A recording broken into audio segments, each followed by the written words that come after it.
নমস্কার, শুভ মহাষ্টমী। বছর ঘুরে এলেও আবার মা, আর মায়ের পায়ে পুষ্পাঞ্জলি দেব না, তাই সকাল সকাল রেডি হয়ে মার পায়ে পুষ্পাঞ্জলি দিয়ে দিলাম। চলছে আমাদের অঞ্জলি। আজকে অনেকবার অঞ্জলি হবে, কারণ ধাপে ধাপে সবাই রেডি হয়ে আসছে।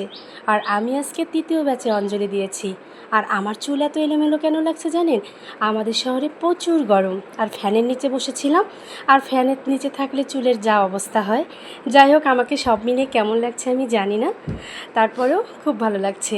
আমি আগেই বলেছিলাম, আমাদের সকালগুলো হয় মিলন মেলা। পাড়ার সব মা, কাকি, বৌদি, ননদ সবার সঙ্গে হয় আড্ডা। আর এই আড্ডাটাই খুব ভালো লাগে। তো যাই হোক, আবার আসতে বছর হবে, আবার কালকে হবে।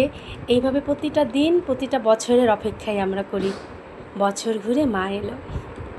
সত্যি, বাঙালি প্রাণের উৎসব, মনের উৎসব, আনন্দের উৎসব। শুভ, সব কিছুই শুভ হোক। খুব ভালো লাগছে। আপনাদের অষ্টমীর সকালটা কেমন কাটলো অবশ্যই কমেন্ট করে জানাবেন কেমন।